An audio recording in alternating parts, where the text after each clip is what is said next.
Selamat malam Bapak Ibu yang dikasihi Tuhan Yesus Kristus. Sungguh bersyukur sekali malam hari ini kita dapat berkumpul bersama untuk memuji Tuhan, untuk mendengarkan firman Tuhan dalam ibadah tengah minggu. Seandainya besok saya ditawari untuk dapat melihat dunia dengan sempurna, saya tidak akan menerimanya. Ketika saya bisa memiliki penglihatan yang sempurna, saya tidak akan menciptakan lagu-lagu yang dapat memuji Tuhan. Saya akan sibuk dengan penglihatan sempurna saya. Bahkan ketika putri tunggalnya setelah belum lama dilahirkan meninggal,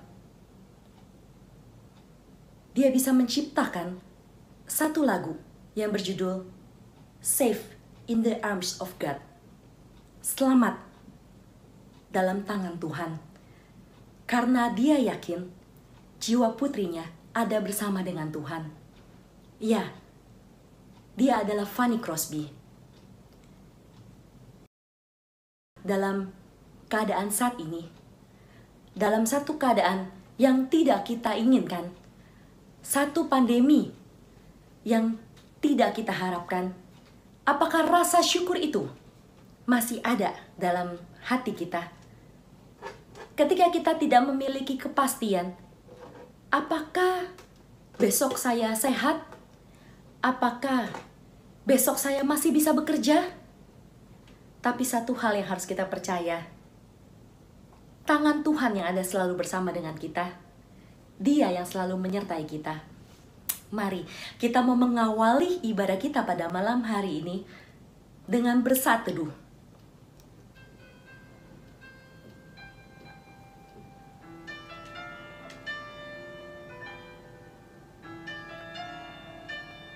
Kita mau membawa setiap permasalahan hidup kita. Kita mau mengakui setiap dosa-dosa kita di hadapan Allah. Kita mau meminta Dia yang menyucikan dan menguduskan hati kita. Kita mau minta Tuhan yang bekerja dalam diri kita masing-masing, sehingga malam hari ini kita dilayakkan kembali untuk memuji Dia, untuk mendengar akan kebenaran firman Tuhan. Mari kita mengambil waktu teduh sejenak di hadapan Tuhan.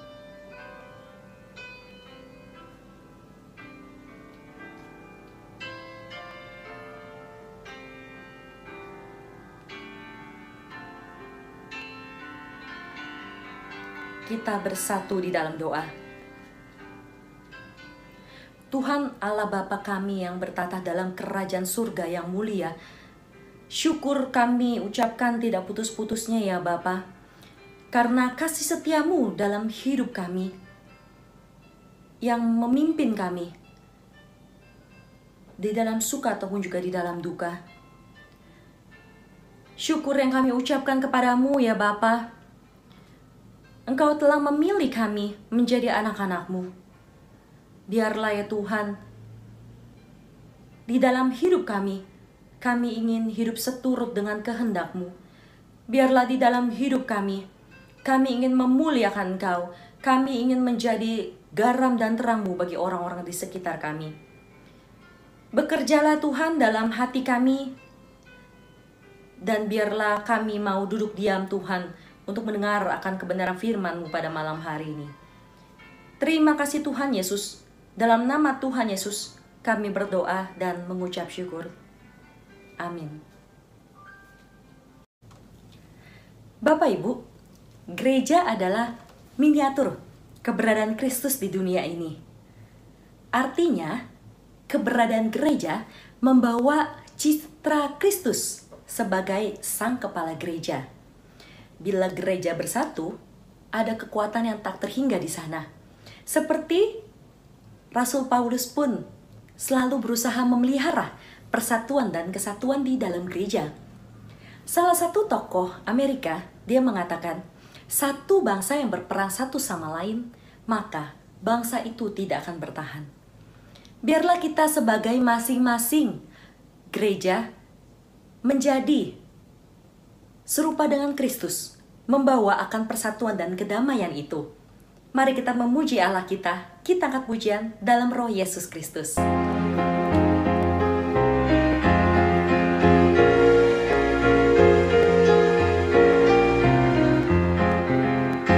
Dalam roh Yesus Kristus kita satu tetap.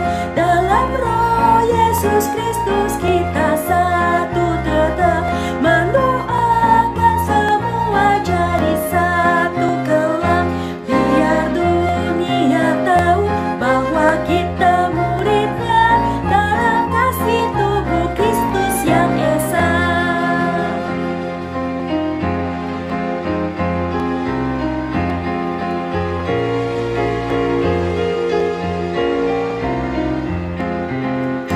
Kita jalan bersama bergandengan erat. Kita jalan bersama bergandengan erat. Menyiarkan berita bahwa Tuhan dekat. Biar dunia tahu bahwa kita muridnya dalam kasih tubuh Kristus yang esa.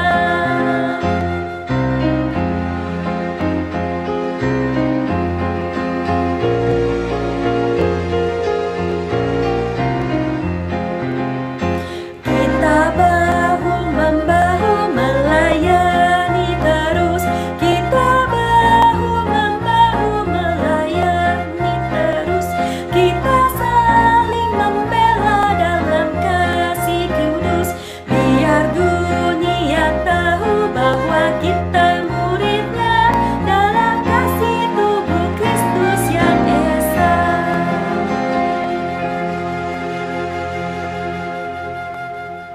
Kita akan mendengarkan kebenaran firman Tuhan.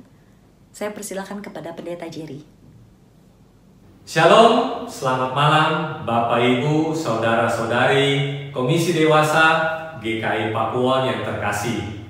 Pertama-tama saya mengucapkan terima kasih atas kesempatan yang diberikan kepada saya untuk menyampaikan kembali firman Tuhan di Komisi Dewasa pada malam hari ini.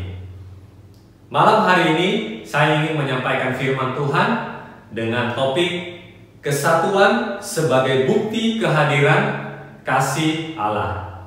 Dari topik ini, bacaan firman Tuhan terambil dari Yohanes pasal 17 ayat 20 sampai ayatnya yang ke-26. Mari kita baca bersama-sama Yohanes 17 ayat 20 sampai ayat 26. Saya akan bacakan buat Bapak Ibu sekalian.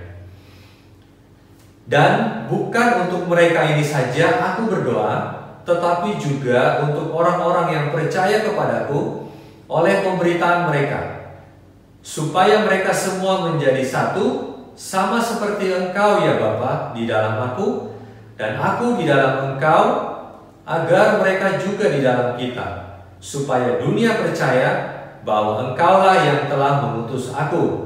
Ayat ke-22. Dan aku telah memberikan kepada mereka kemuliaan yang Engkau berikan kepadaku, supaya mereka menjadi satu, sama seperti kita adalah satu.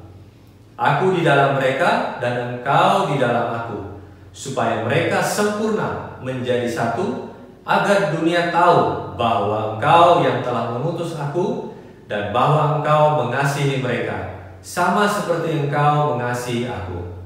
Ayat 24. Ya Bapa, aku mau supaya dimanapun aku berada, mereka juga berada bersama-sama dengan aku. Mereka yang telah Engkau berikan kepadaku, agar mereka memandang kemuliaanku yang telah Engkau berikan kepadaku. Sebab Engkau telah mengasihi aku sebelum dunia dijadikan. Ya Bapa yang adil, memang dunia tidak mengenal Engkau, tetapi aku mengenal Engkau, dan mereka ini tahu bahwa Engkaulah yang telah mengutus aku. Ayat terakhir, ayat 26. Dan aku telah memberitahukan namamu kepada mereka, dan aku akan memberitahukannya, supaya kasih yang Engkau berikan kepadaku ada di dalam mereka, dan aku di dalam mereka. Baik, Bapak Ibu yang terkasih dalam Tuhan Yesus, seperti topik yang saya akan sampaikan malam hari ini, bahwa kesatuan sebagai bukti kehadiran kasih Allah. Berbicara mengenai kesatuan, ini sangat penting bagi kita sebagai anggota tubuh Kristus. Kita harus melihat kesatuan ini dalam sudut pandang Alkitab. Sebab jika kita melihat arti kesatuan ini di luar sudut pandang Alkitab, maka kita akan salah dalam menerjemahkan makna kesatuan ini. Jadi sekali lagi, yang namanya kesatuan kita harus melihat dari sudut pandang Alkitab. Karena kalau kita melihat dari sudut pandang di luar Alkitab, maka kita bisa salah dalam menerjemahkan arti kesatuan ini. Menurut Kamus Besar Bahasa Indonesia, kata kesatuan adalah satu. Ya, dan kesatuan ini sinonim juga dengan persatuan, yang berarti gabungan, atau bisa juga disebut dengan perkumpulan atau beberapa bagian yang sudah bersatu. Jadi berdasarkan istilah dari kata kesatuan dan persatuan ini, maka arti dari persatuan dan kesatuan ini ialah utuh atau tidak terpecah belah. Menurut Alkitab, apa itu kesatuan?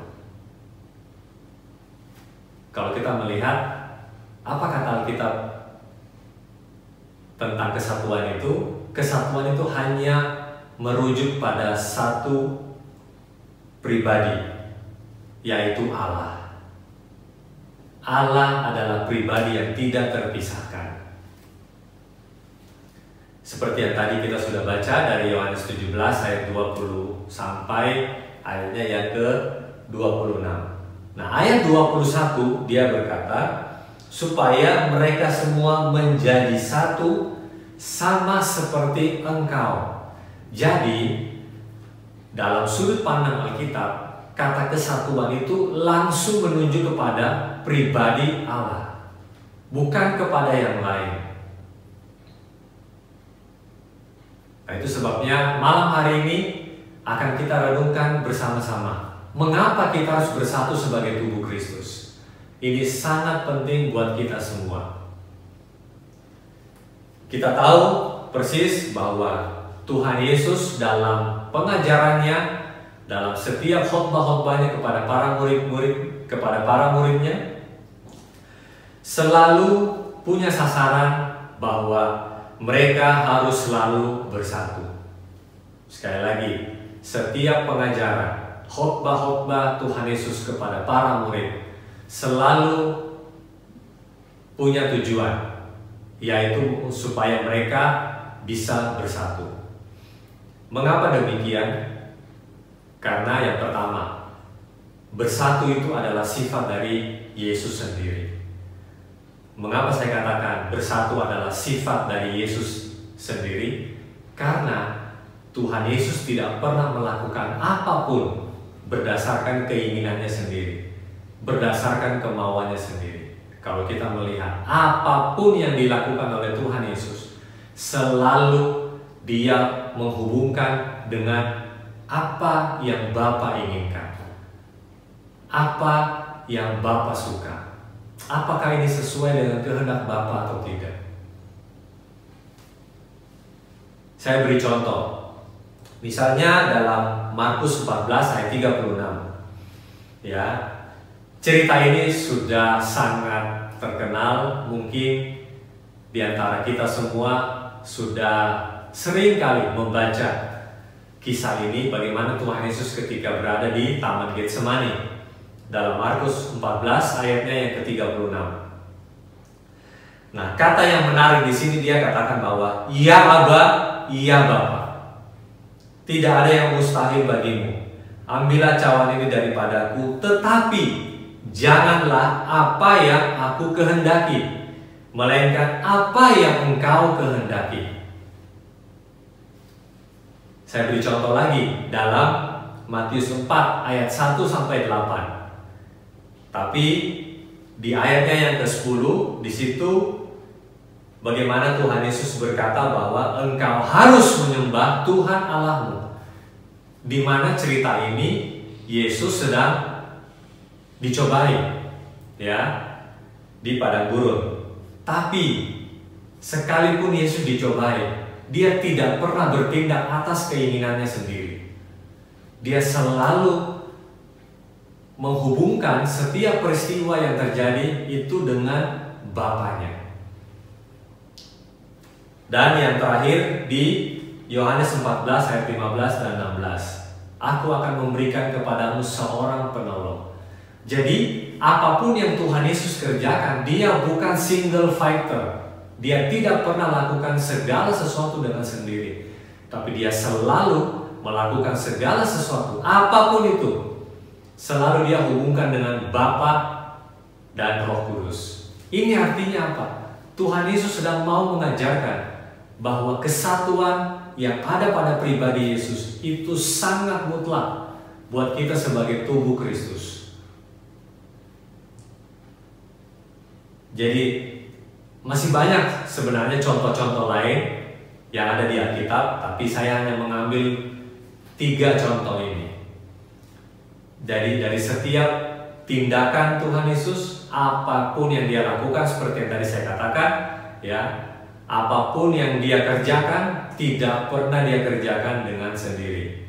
Nah, ketika Yesus berkata jangan kehendakku Bapa, atau seperti yang tadi dia katakan ketika dia sedang dicobai, bahwa engkau harus menyembah Tuhan Allahmu. Pengakuan ini, pengakuan Yesus itu memperlihatkan bahwa bagaimana Yesus sangat bergantung kepada Bapaknya dalam segala hal. Nah, karena itu kita harus memahami arti kesatuan yang sesungguhnya, yaitu bergantung total kepada Tuhan, satu sama lain. Tuhan sangat bergantung kepada Bapaknya. Dia sangat bergantung juga kepada Roh Kudus. Jadi kesatuan ini adalah saling terikat satu sama lain, ya, tidak terpisahkan. Sekali lagi, kesatuan dalam sudut pandang Alkitab adalah saling terikat satu sama lain, tidak terpisahkan. Bagaimana dengan kesatuan menurut kacamata dunia ini? Menurut kacamata dunia ini, yang namanya kesatuan itu, ya, kalau kita memiliki selera yang sama, kalau kita memiliki kesukaan yang sama. Misalnya, saya suka makan babi, bertemu dengan orang yang juga suka makan babi. Nah, akhirnya ada komunitas, ada kelompok pemakan babi misalnya, ya. Karena kita sama-sama suka makan babi, sehingga kita disebut komunitas, sehingga kita disebut ada kesatuan di antara kita. Terus apalagi? Misalnya sama-sama sukanya makan sayur atau vegetarian misalnya. Wah, ketemu satu ibu-ibu atau bapak-bapak yang juga vegetarian. Wah, ternyata selera kita sama, ya. Misalnya. Lalu ada komunitas vegetarian group misalnya.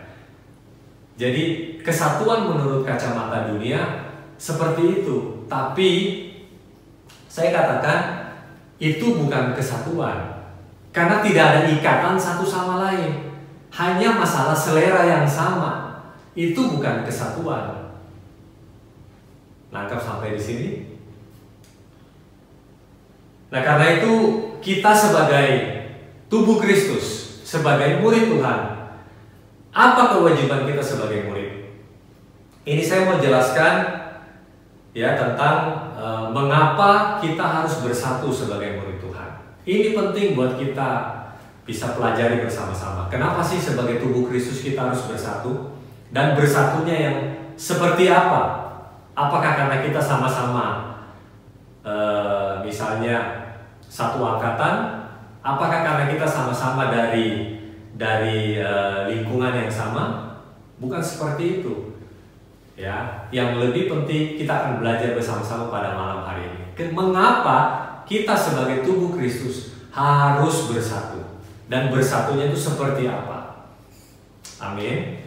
Jadi sekali lagi, sebagai murid Tuhan, apa kewajiban kita sebagai murid? Tentu kita harus belajar, ya. Belajarnya dari mana?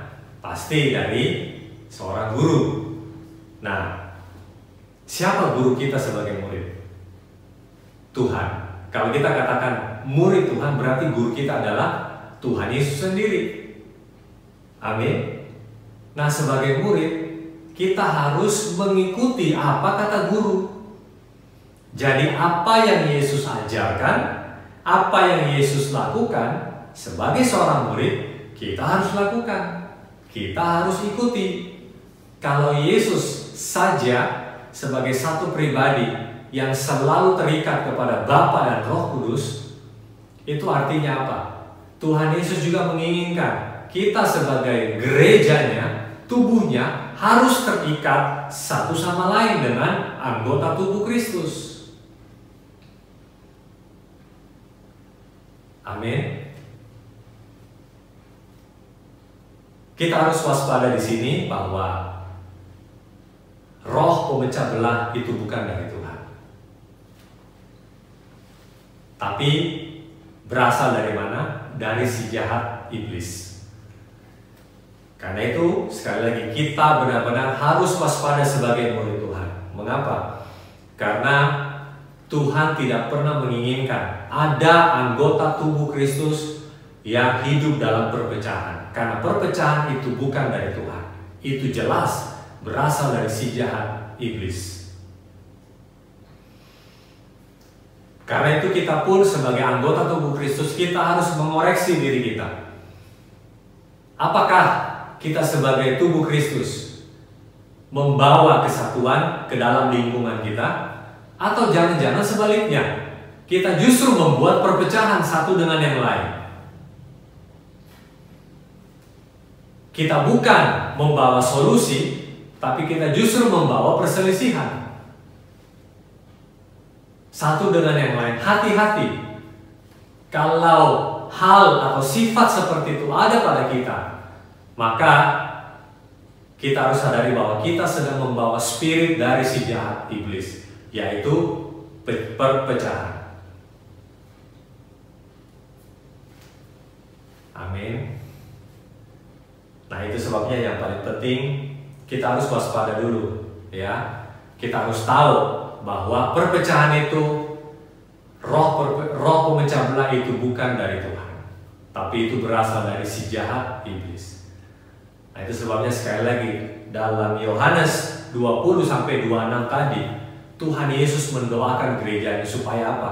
Supaya mereka menjadi satu, sama seperti siapa? Engkau dan aku. Gereja bersatu sama seperti Yesus dengan Bapaknya adalah satu. Nah, inilah contoh pola yang kita sebagai gereja Tuhan harus mengikuti. Itu sebabnya tadi saya katakan di awal bahwa kesatuan itu hanya menunjuk kepada satu pribadi, yaitu Yesus Kristus.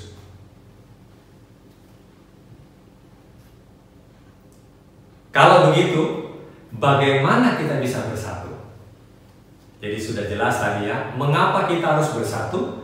Ya karena Tuhan Yesus sendiri juga bersatu, terikat satu sama lain dengan Bapa dan Roh Kudus.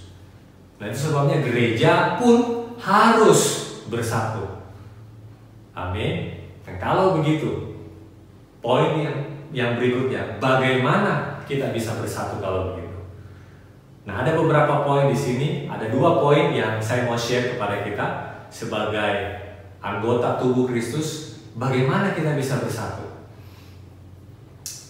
Yang pertama, kita bisa bersatu karena ada firman Tuhan yang membuat kita bisa bersatu sama lain. Hanya satu, karena ada kebenaran, bukan yang lain. Seperti yang tadi saya katakan, bukan karena selera Anda dan saya sama, itu yang membuat kita bisa bersatu. Itu juga bisa, tapi itu bukan yang namanya kesatuan. Yang namanya kesatuan itu ada ikatan, saling terikat satu sama lain. Nangkap sampai di sini? Jadi yang membuat kita bersatu karena ada kebenaran. Kita lihat firman Tuhan dari 1 Petrus 1 ayatnya yang ke-23. 1 Petrus 1 ayat 23, firman Tuhan berkata, "Karena kamu telah dilahirkan kembali bukan dari benih yang fana, tetapi dari benih yang tidak fana oleh firman Allah yang hidup dan yang kekal." Jadi kamu telah dilahirkan kembali bukan dari benih yang fana, tapi dari benih yang tidak fana. Jadi ada benih yang tidak fana.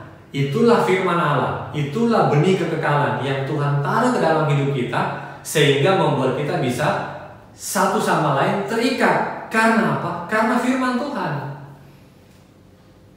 Ini yang gereja harus menyadari, bahwa kita terikat satu sama lain karena ada firman Tuhan yang membuat kita bisa terikat satu sama lain sampai detik ini.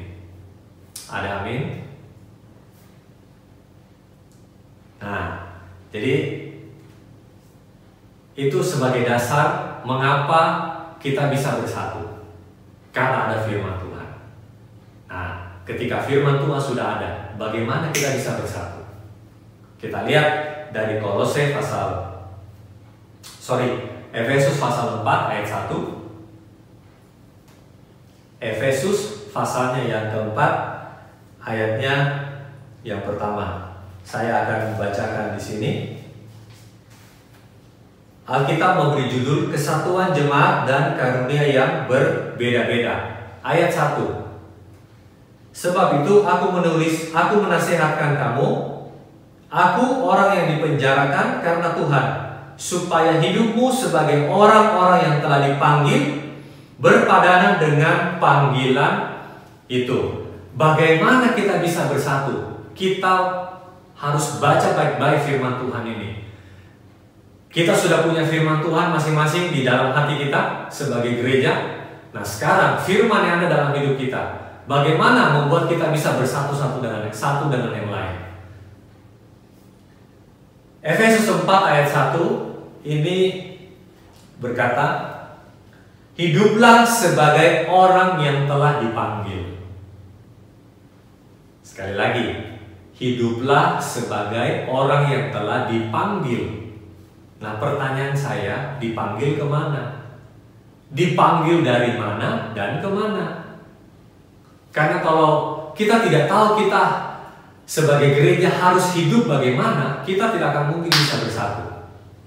Makanya jangan heran ada banyak gereja di hari-hari terakhir ini terjadi perpecahan satu dengan yang lain. Saya tidak perlu sebutkan mengapa mereka bisa pecah, tapi saya hanya melihat dari sudut pandang Alkitab bagaimana supaya gereja tidak pecah satu sama lain. Efesus pasal 4 ayat 1, dia berkata, "Hiduplah sebagai orang yang telah dipanggil." Apa maksudnya ini? Apa maksudnya dipanggil? Ya, berpadanan dengan panggilan itu. Apa panggilan kita? Jangan lupa Kolose 1 ayat 3 itu menjelaskan bagaimana hidup yang lama kita, ya. Coba kita lihat sama-sama deh. Kolose pasal 1 ayat 13.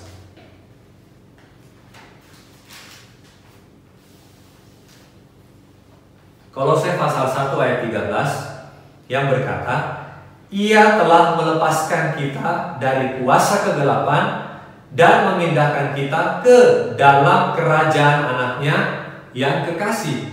Ia telah apa? Melepaskan kita dari mana? Dari kuasa kegelapan. Dia lepaskan, terus dia pindahkan. Siapa yang pindahkan? Tuhan sendiri. Dari kuasa kegelapan dia pindahkan, ya, kemana? dipindahkan ke dalam kerajaan anaknya yang kekasih. Kalau kita menelusuri ya, arti kata gereja dari bahasa Yunani itu artinya apa? Eklesia. Ya. Gereja diterjemahkan eklesia dalam bahasa Yunani. Ek itu artinya apa? Dipanggil keluar. Sementara kaleo artinya memanggil. Jadi eklesia ini dibagi dalam dua pengertian, kata ek sama kaleo. Ek dipanggil keluar, kaleo itu adalah memanggil. Jadi arti dari eklesia adalah ada suatu kelompok yang dipanggil keluar. Nah, kalau kita lihat F dari Kolose 1 ayat 13, dipanggil keluar dari mana? Dipanggil keluar dari kegelapan kepada kerajaan anaknya yang kekasih. Nah, itu sebabnya gereja yang sejati adalah terdiri dari orang-orang yang sudah bertobat. Karena kita sudah dikeluarkan dari kuasa kegelapan. Jadi seharusnya gereja adalah sekumpulan orang-orang yang sudah mengalami yang namanya pertobatan. Itu disebut gereja sejati.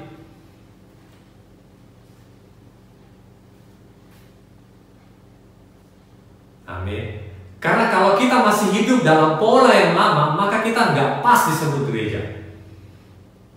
Sekalipun status kita sebagai Kristen, ya, saya terdaftar di gereja A, saya terdaftar di gereja B, saya menjadi majelis di gereja A, tapi sebagai status saya terdaftar. Tapi bagaimana dengan hidup Anda dan saya? Karena hidup itu yang paling menentukan. Kita disebut gereja karena kita telah dipanggil keluar dari pola yang lama, dari kuasa kegelapan kepada kerajaan anaknya yang kekasih.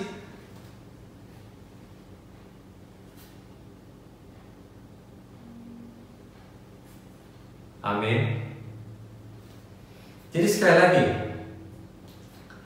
bagaimana kita bisa bersatu? Ya, bagaimana kita hidup dalam kesatuan? Kita harus sadar di sini.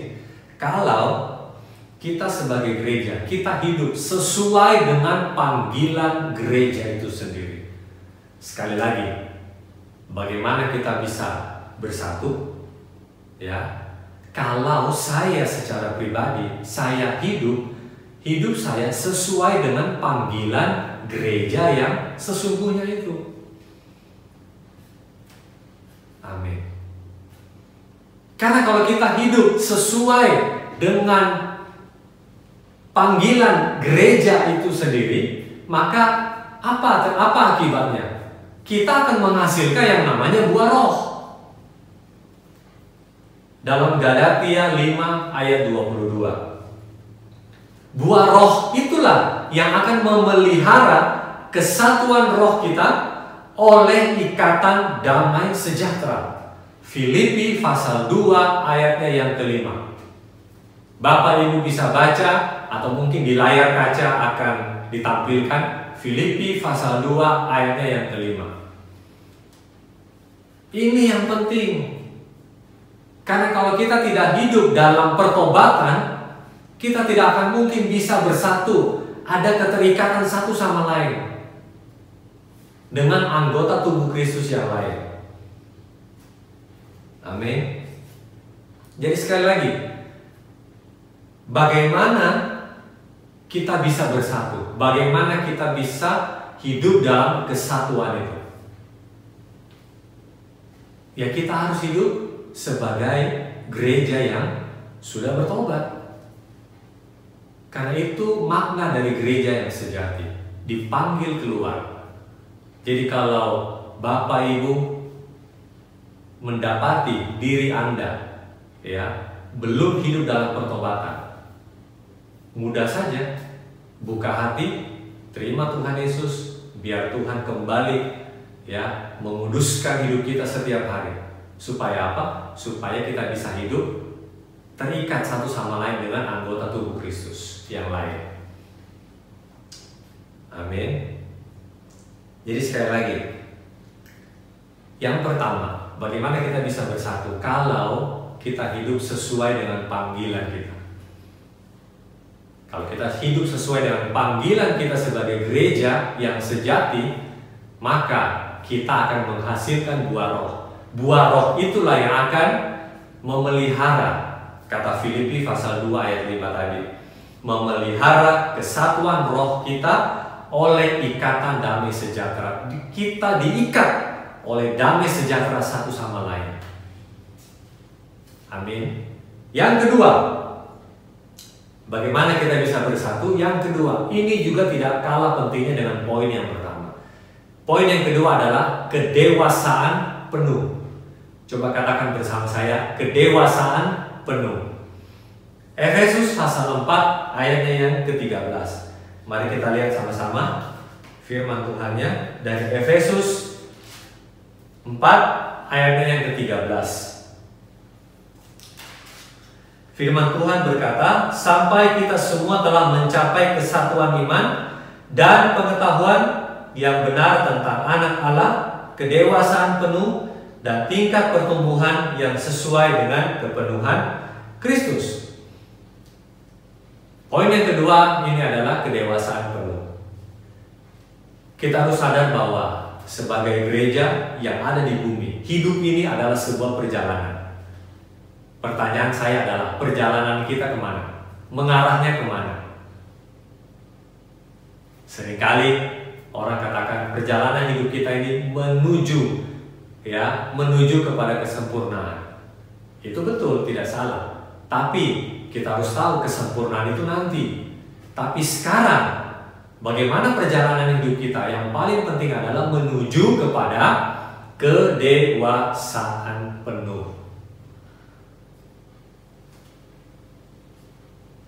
Karena kalau kita bisa melihat gereja-gereja saat ini dimanapun dia berada, ya, gereja apapun namanya, tidak ada gereja yang sempurna. Sekali lagi, gereja manapun ya di tempat ini, di Indonesia, dimanapun, tidak ada gereja yang sempurna. Tetapi, perhatikan baik-baik, tetapi gereja harus menjadi dewasa. Sekali lagi, ya, saya ulang pelan-pelan kata-kata saya, karena ini penting buat kita renungkan. Tidak ada gereja yang sempurna di bawah kolong langit ini.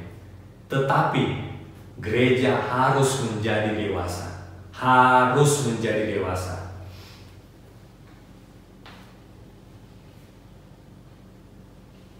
Saya akan jelaskan mengapa pentingnya gereja harus menjadi dewasa. Karena kita sebagai gereja, kalau saya katakan gereja itu bukan gedung, bukan fisik ya Bapak Ibu. Gereja itu adalah Anda dan saya. Kita sebagai umat Tuhan adalah gerejanya yang ada di bumi ini. Amin. Mengapa gereja harus dewasa? Karena kalau kita yang namanya tua itu otomatis. Setiap tahun usia kita bertambah. Menjadi tua itu otomatis. Tapi menjadi dewasa itu pilihan. Sekali lagi, gereja yang dewasa itu adalah pilihan, bukan otomatis dewasa. Usia bertambah tua itu otomatis. Setiap tahun dia pasti ulang tahun. Betul? Tapi menjadi dewasa, menjadi gereja yang dewasa, itu adalah pilihan Bapak, Ibu, dan saya. Pilihan bagaimana ya kita dibentuk. Pilihan yang membuat kita dewasa adalah lewat pembentukan. Makanya kenapa ayat 16 dalam Efesus 4 ayat 16 dikatakan, tiap-tiap anggota menerima pertumbuhannya dan membangun dirinya dalam kasih. Efesus 4 ayatnya yang ke-16. Jadi yang namanya dewasa itu pilihan. Bagaimana setiap anggota tubuh Kristus masing-masing ya memelihara, membangun dirinya sendiri di dalam kasih. Amin. Bagaimana kita membangun terus hidup kita? Ya lewat penyerahan. Bagaimana setiap hari kita menyerahkan hidup kita kepada Tuhan. Kita buka hati kita menyerahkan, Tuhan ini aku, bentuk aku terus sesuai dengan kehendak-Mu. Tiap hari Tuhan akan membentuk hidup kita. Apa yang terjadi? Itulah yang membuat kita semakin hari semakin didewasakan. Amin.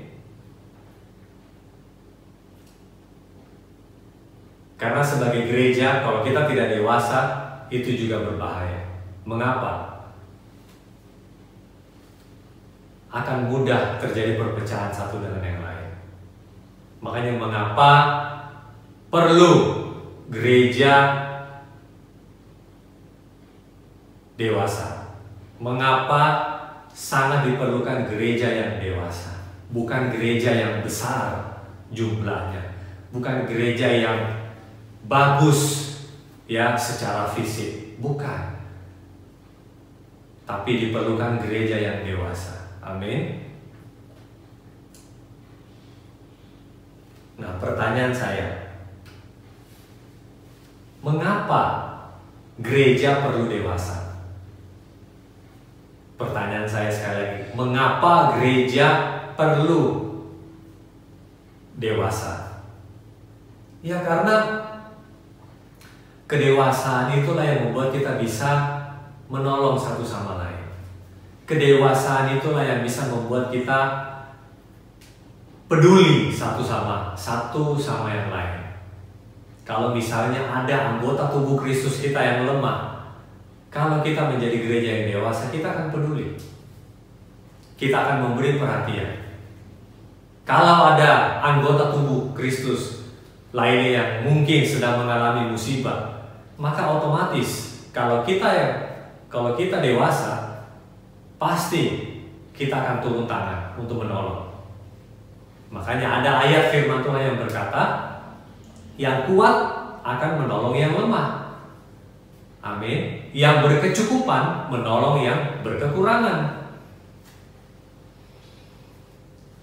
Mengapa kita harus dewasa? Karena kedewasaan itu juga akan membuat kita saling menghargai satu sama lain. Ketika kita melihat kekurangan seseorang, kita tidak menghakimi dia, kita tidak menggosipkan dia, tapi kita sebagai anggota tubuh Kristus, kita justru mendoakan dia supaya apa yang menjadi kekurangannya, biar Tuhan sendiri yang menolong, memulihkan, memberkati, sehingga orang itu tidak hidup lagi di dalam kelemahan dia. Kita saling mendoakan. Ketika kita melihat kekurangan anggota tubuh Kristus yang lain, kita saling memberkati, kita saling mendoakan. Bukan sebaliknya, ya, malah kita menggosipkan mereka. Nah, ini yang bisa dilakukan kalau Anda dan saya, Bapak, Ibu, dan saya sudah menjadi dewasa. Hanya orang dewasa yang bisa lakukan hal itu. Tanpa kedewasaan, kita tidak bisa lakukan hal itu. Amin. Jadi, sebagai kesimpulan, kesatuan sebagai bukti kehadiran kasih Allah dengan cara yang bagaimana? Hiduplah dengan pola Allah, yaitu sebagai manusia baru. Karena manusia baru kita, pertobatan kita tidak membuat kita menjadi orang yang sombong. Ya. Manusia baru dalam hidup kita tidak membuat kita menjadi orang yang egois. Sebagai anggota tubuh Kristus, satu dengan yang lain, kalau semuanya masing-masing membangun dirinya di dalam kasih, maka apa yang terjadi? Tidak ada lagi yang namanya keegoisan. Tidak ada lagi yang namanya kesombongan satu dengan yang lain. Ya, kalau ada anggota tubuh Kristus yang diberkati, kita mengucap syukur. Terima kasih Tuhan, Engkau sangat baik. Keluarga A mengalami anugerah Tuhan, mengalami berkat Tuhan. Terima kasih Tuhan. Kita saling mendoakan. Bukan sebaliknya, kita malah jadi iri kalau ada yang diberkati. Malah bisa jadi, wah kenapa nih dia diberkati? Jangan-jangan, nah malah muncul pikiran negatif. Bukan seperti itu yang namanya gereja. Bukan seperti itu yang namanya kesatuan. Amin.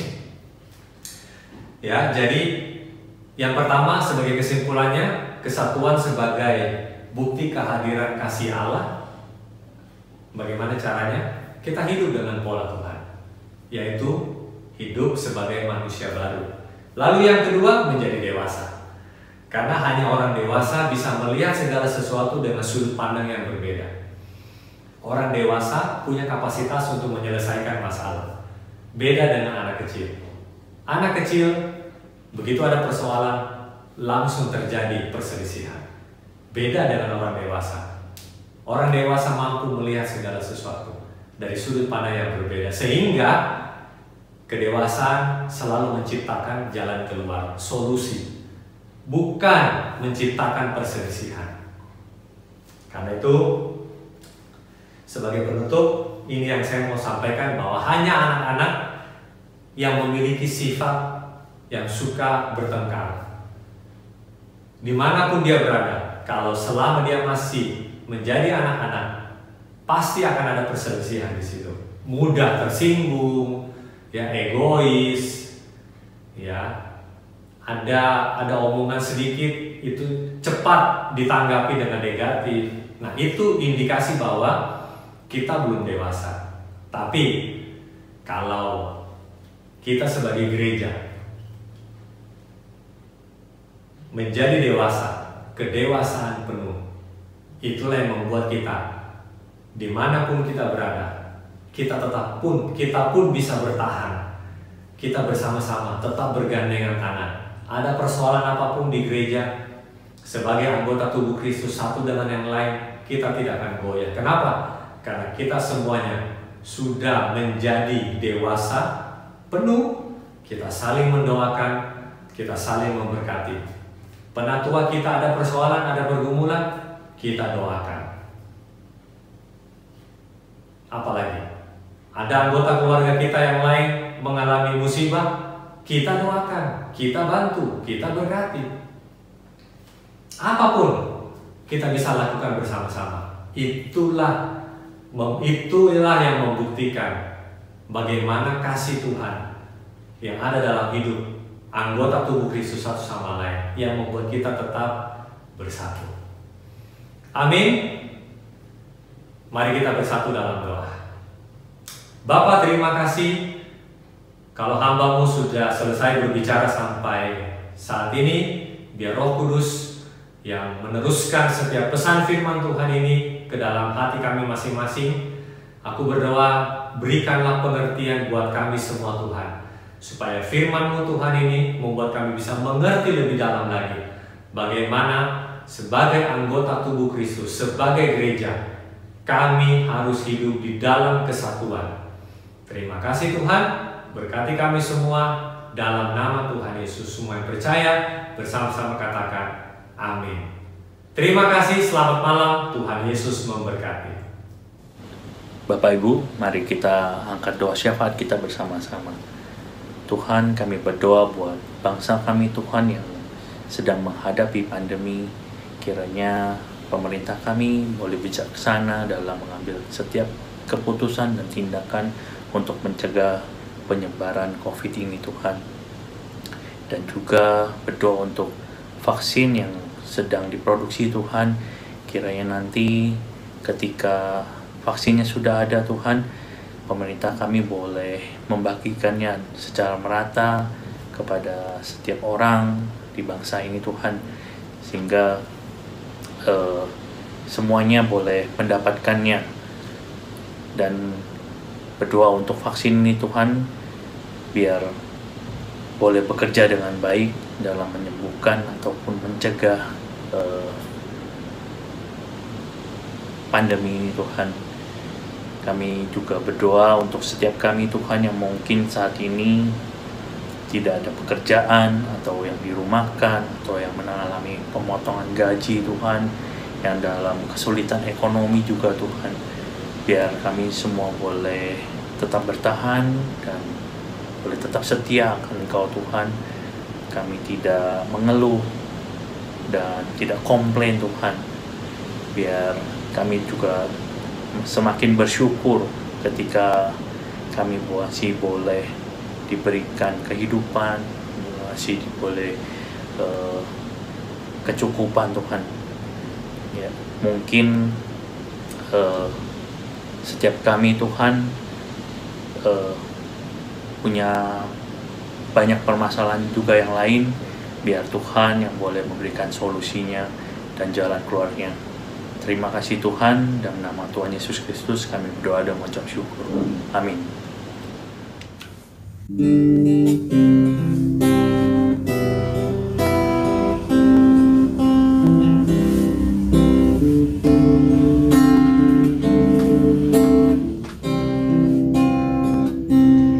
Bapa kami yang ada di sorga,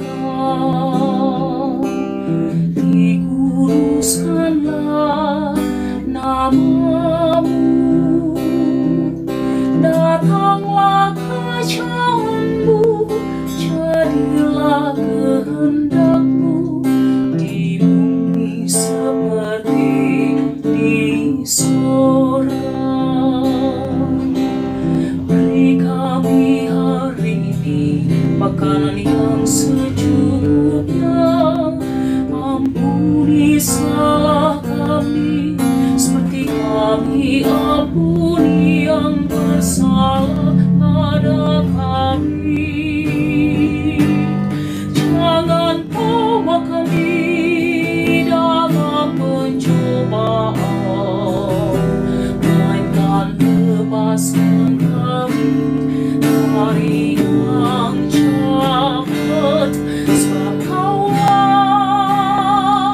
yang punya kerajaan dan kuasa dan kemuliaan sampai selama-lamanya.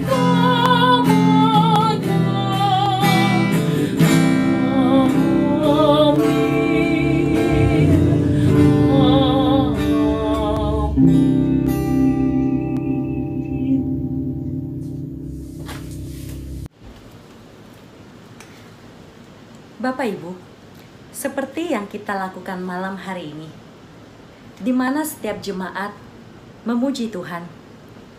Ketika setiap jemaat mendengar akan firman Tuhan, maka pada saat itulah mata jemaat, perhatian gereja hanya terarah kepada Allah saja.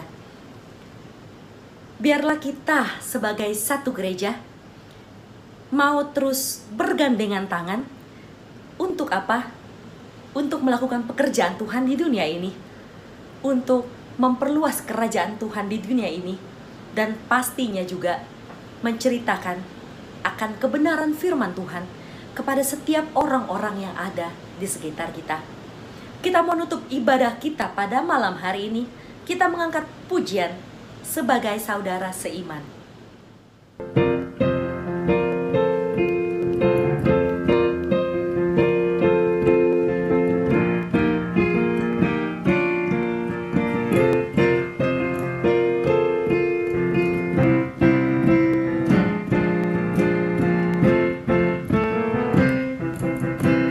Sebagai saudara seiman di dalam tubuh Kristus, menyerahkan seluruh hidupnya, berbagi kasih bersama. Kadang tawa, terkadang tangis, suka duka bersama. Yang kuat menanggung yang lemah dalam anugerah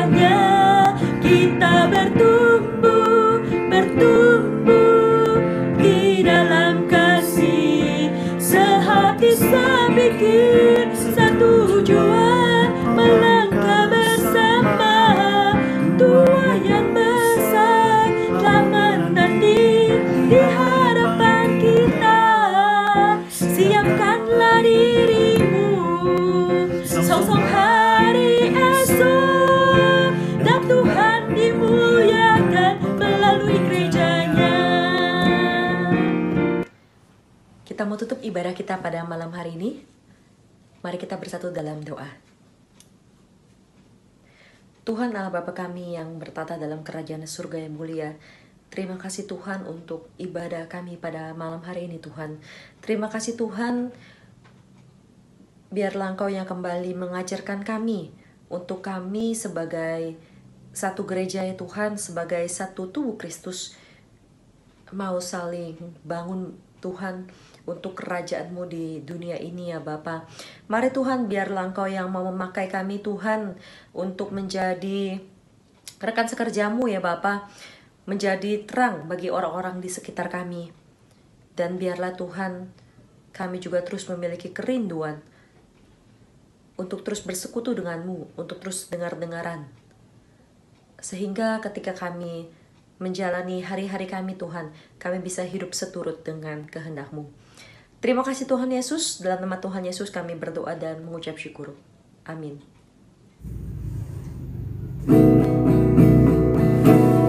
Bapa, terima kasih.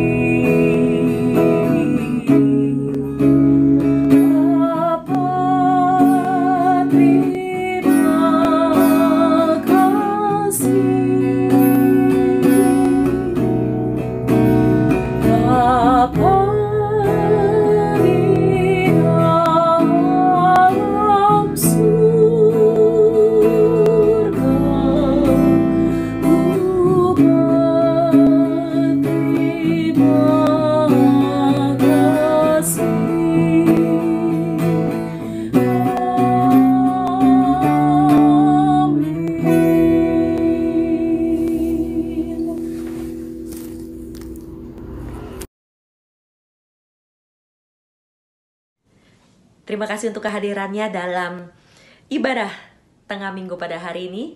Dan kita bertemu kembali dalam ibadah kita berikutnya. Selamat malam Bapak Ibu.